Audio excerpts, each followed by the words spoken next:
आइए हिमांशु, क्या बार्गेनिंग चल रही थी कैफे वाले से? बार्गेनिंग के तो मैं बिल्कुल अगेंस्ट हूँ। बिकॉज बार्गेनिंग और निगोशिएशन स्टेट ऑफ माइंड है, वो निगेटिविटी अट्रैक्ट करता है और कुछ नहीं है।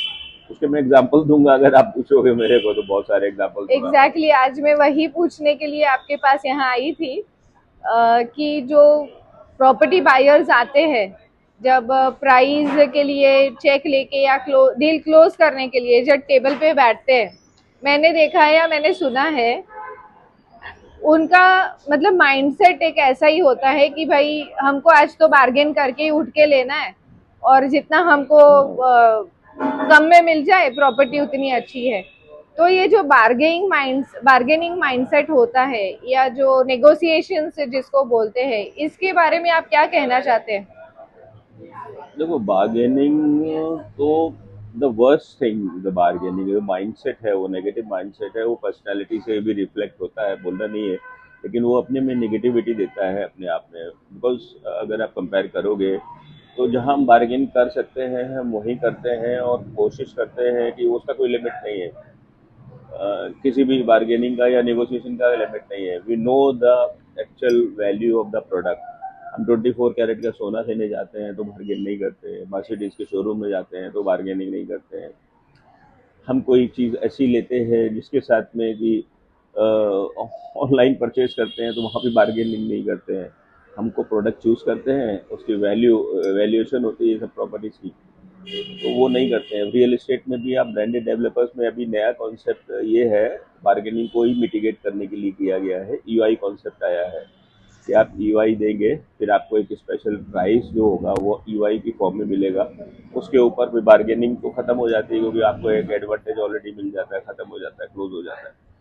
प्राइस भी डिफाइन होता है एरिया के हिसाब से, प्रोडक्ट के हिसाब से। उसमें बहुत ज़्यादा डिफरेंस नहीं होता है। पेमेंट फ्लेक्सिबिलिटी का डिफरेंस आ जाएगा, और प्रोडक्ट टू प्रोडक्ट में डिफरेंस होता नहीं है। बट क्या हो जाता है कि बी ग्रेड और सी ग्रेड जो ब्रांडेड नहीं है, उसमें क्लाइंट को लगता है कि अरे इसकी डिस्ट्रेस काइंड ऑफ सेलिंग है, तो शायद उसका हम एडवांटेज ले लें, लेकिन वो भी गलत है। अगर आप प्रोडक्ट अच्छा चूज कर रहे हो तो उसकी एक प्राइस होगी, सर्टेन प्राइस होगी। वो माइंडसेट है। कि जब बायर्स आते हैं नेगोशिएशंस करने बैठते हैं, हार्डकोर नेगोशिएटर्स होते हैं, और सबसे वर्स्ट पार्ट मुझे जो लगता है कि वो ये होता है कि दूसरे प्रॉपर्टीज और दूसरे प्रोजेक्ट्स को कंपेयर करके हमसे नेगोशिएशंस की बात करते हैं। नहीं, प्रोडक्ट को कंपेयर करेंगे, प्रोडक्ट टू प्रोडक्ट में एप्पल टू एप्पल करने के बाद में जो प्रोडक्ट, सेलिंग प्रोडक्ट का जो प्राइसिंग डिफाइन होती है, वो ऑलरेडी वो डिफाइन करने की वो प्राइस कॉस्टिंग होता है। और उसमें ये भी होता है कि आपके पेमेंट कंडीशन के हिसाब से अर्ली पेमेंट में डिस्काउंट मिलने वाला है। अर्ली आप ज़्यादा पेमेंट करने वाले हो वो डिस्काउंट है, या आप टोटल प्रोडक्ट को ही अंडर वैल्यू करके नेगोशिएशन कर रहे हो, तो बहुत ज़्यादा डिफरेंस है। और बेसिकली नेगोशिएशन और बार्गेनिंग बहुत एक नेगेटिव फैक्टर है, जो कहीं पे भी आप सोचो ना, छोटी सी जगह पे भी आप भाजी वाला या ऑटो वाला या कुछ छोटे लोगों से कितना नेगोशिएट लोग करते हैं। अरे 10-50 पैसे कम ले लो, 2 रुपए कम ले लो, 3 रुपए। उसका क्या माइंडसेट होता है? वो माइंडसेट ही बहुत अच्छा, जिसको जस्टिफाई नहीं किया जा सकता, वो गलत है मेरे हिसाब से। लोगों को शायद उतना अच्छा नहीं लगेगा, ये लोगों के नेचर में आ जाता है वो negotiation.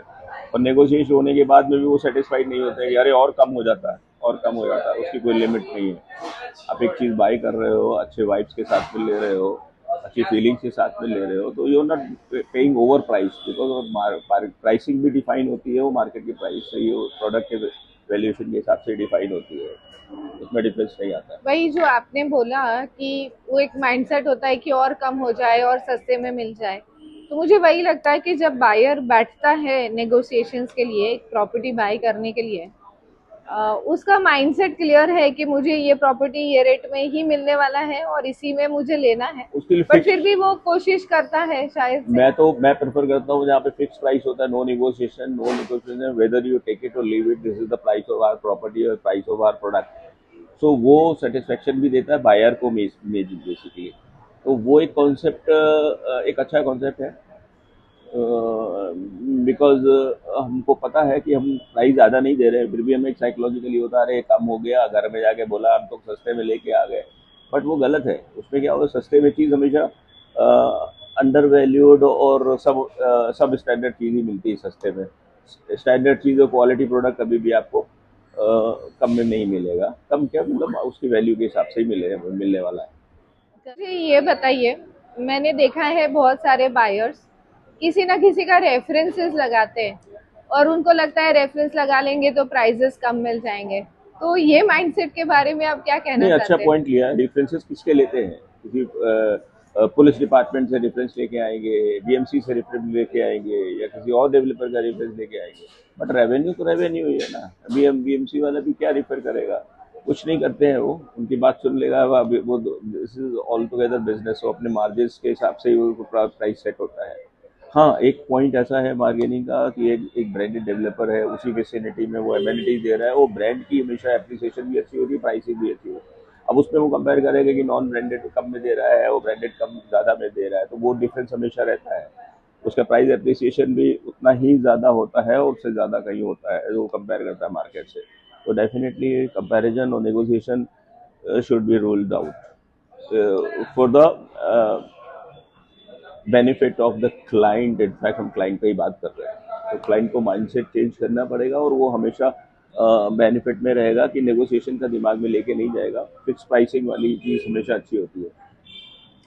Correct. Okay, thank you Himanshu, आपने ये बहुत अच्छी इंसाइट्स दी हैं आज। आई होप जो व्यूअर्स यहाँ पे इस वीडियो को देख रहे हैं वो इस चीज़ को समझ पाएंगे कि नेगोशिएशन एक माइंडसेट होता है। हर चीज़, हर प्रॉपर्टी अपने आप में एक वैल्यू लेके आती है और वो वैल्यू की वर्थ होती है जब उसको मार्केट में प्लेस किया जाता है। Thank you Himanshu.